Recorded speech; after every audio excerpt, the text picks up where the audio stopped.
Good morning, Fellowship Hi-Crest. Brail Watson here with our Jumpstart. Today we'll be reading from Exodus chapter 20, verses 1 through 17. These are known as the Ten Commandments. That's how my kids would know them. And when I was a child, I used to think of these as just rules that we had to read in order to get God to love us or to be right. But as I've grown, I've seen them as kind of reflections of God's character. And so there's kind of three things that I see. I kind of see it broken up into three sections. And so I'm going to read and then I'm going to kind of talk about those. So, chapter 20, verse 1.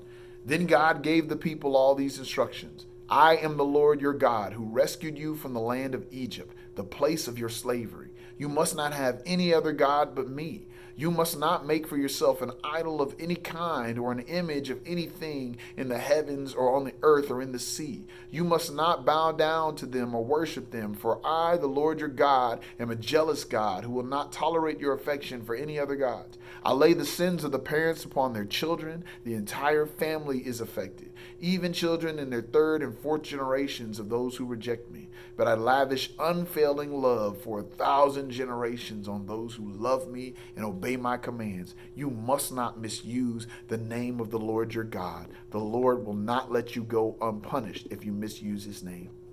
The first thing we see is that God deserves our reverence. He's greater than any of his creations, and he deserves to be worshiped in a way that is above all of those things. Let's keep reading.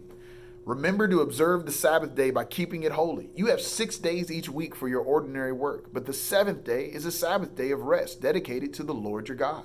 On that day, no one in your household may do any work. This includes you, your sons and daughters, your male, female servants, your livestock, and any foreigners living among you. Why? For in 6 days the Lord made the heavens, the earth, the sea, and everything in them, but on the seventh day he rested.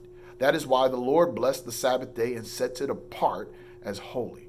Honor your father and mother. Then you will live long, full life in the land the Lord your God is giving you. You must not murder. You must not commit adultery. You must not steal. And you must not testify falsely against your neighbor. So these things show us that God desires for us to honor ourselves, that's each other as human beings, as a reflection of him. Then the last is, it's verse 17. You must not covet your neighbor's house. You must not covet your neighbor's wife, male or female servant, ox or donkey, or anything else that belongs to your neighbor.